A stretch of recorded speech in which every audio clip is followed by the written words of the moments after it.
जय श्री कृष्ण। श्रीमद् भगवद गीता श्लोक नंबर 3.25 सप्ताह कर्मणि अद्विन्दासः यथा कुर्वन्ति भारत कुर्यात् विद्वान् तथा असक्तः ચિકીર્ષુઃ લોકસંગ્રહમ।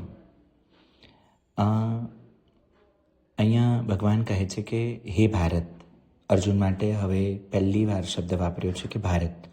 એને કહે છે કે તું આખું ભારત છો, દેશ છો. કર્મમાં આસક્ત થયેલા અજ્ઞાનીજનો જે પ્રમાણે કર્મ કરે છે, આસક્તિ વિનાનો વિદ્વાન પણ લોકસંગ્રહની ઈચ્છા રાખતો તે જ પ્રમાણે કર્મ કરે.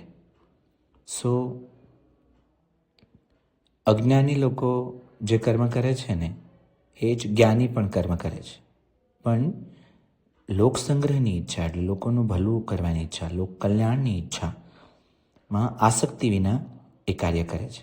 તો અહીંયા એક ડિફરન્સ સમજાવે છે ભગવાને કે કર્મ તો બંનેને કરવાનું છે, અને અર્જુનને ભારત કહીને વિશેષ લીડર એક મોટા કોન્ટેક્સ્ટમાં એને કીધું કે લાભ, માન, સુખ, સ્વાર્થ બધું જ જોયા વગર એ બસ અલગ ભાવ સાથે આસક્તિ વગર કર્મ કર, એને ભગવાન જ્ઞાની કહે છે.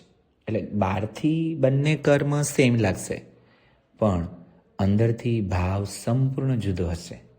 કોઈકને દેખાડો કરવો હશે, કોઈકને પરાણે કરવું પડતું હશે, કોઈકને ઈગોમાંથી કરવું હશે.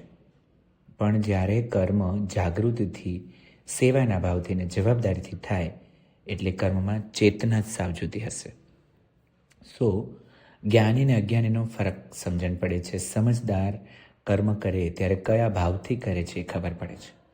આપણા બધા માટે એક પ્રશ્ન કે શું આપણે આપણા કર્મો માત્ર પરિણામો માટે કરીએ છીએ કે સમાજનું કન્ટ્રીબ્યુશન એમાં જોઈ શકાય છે?